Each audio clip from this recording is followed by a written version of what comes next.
Since early days, humankind is not only trying to find answers to the reason of its existence, but also to the unknown final frontier, life after death. Humankind cannot live forever, and when we die, what will we find beyond the grave? Stone Age people, ancient Egyptians, Greeks and Romans were fascinated by life after death. Philosophers, poets and playwrights have all expounded their theories. Artists give their own impression of life after death. In keeping with traditional views, John Milton's Paradise Lost and William Blake's Marriage of Heaven and Hell are two prominent literary classics that also influence society's attitudes and views regarding the afterlife.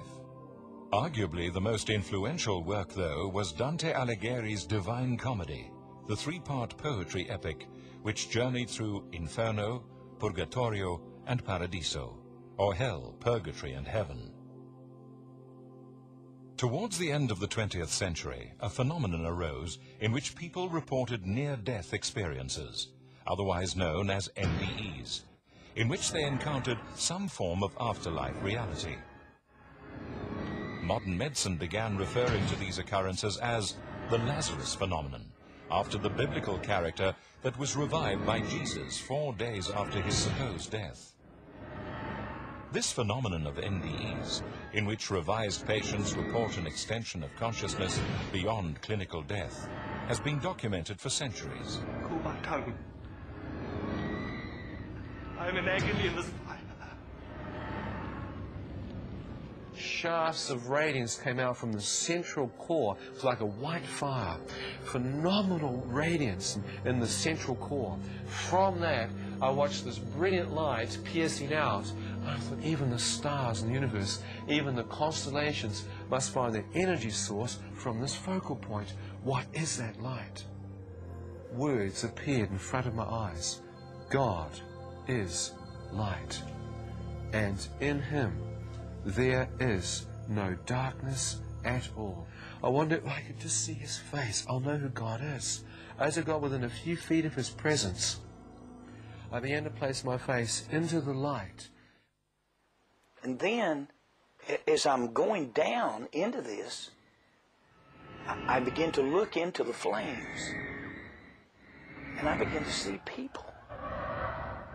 I mean, there's thousands. There's too many. I don't know how many people are in the flames. And they're screaming, and their arms are flailing, and their bodies are rolling, and they're burning all over. They're burning like in liquid fire. But what exactly is an NDE experience, medically speaking? As the name NDE implies, these people have some event in which they are severely physically compromised. Generally, there's a severe physical malady that occurs suddenly or at the end of a chronic illness. NDEs are often associated with cessation of heart function and cessation of breathing function, or very often both. As a consequence of that, within 10 seconds following cessation of heart function, blood stops flowing in the brain, and the EEG, which measures the electrical brain activity, goes flat, implying that there is no electrical activity in the brain. Given that when you stop breathing and your heart stops, and given that 10 seconds after that the EEG, the measure of electrical brain activity, goes absolutely flat, it's medically inexplicable that near-death experiencers are having a conscious experience. For years, however, some medical researchers had dismissed the NDE phenomenon as hallucinations caused by the dying body releasing a chemical cocktail as a means of defense against the pain and shock of impending death. That theory was dented in 1984 by an extraordinary medical emergency in the American West Coast city of Seattle. Maria, a migrant worker from Eastern Europe, was rushed to hospital after she collapsed at a friend's home. In the ICU, a medical team tried to stabilize her condition without success. Her heart stopped beating. Maria's body was lifeless for several minutes, but but the doctors kept on trying to bring her back to life. Then they suddenly realized that the heart monitor showed some life. Maria was supposed to be dead. Maria came back to life and immediately told an amazing story. She saw everything while she left her body. She could see the medical team working on her. She then left the ICU to the roof of the hospital, and as she went up, saw a tennis shoe. No one believed her story, but her friends immediately ran up to the roof and with absolute shock found the tennis shoe exactly as described by Maria. Maria's experience could not be anything other than the absolute truth.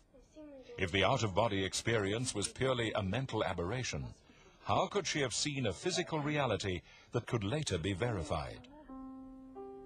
After Maria's revelation, other similar stories began to emerge of NDE patients undergoing out-of-body experiences and being able to relate verifiable details that they could not have imagined.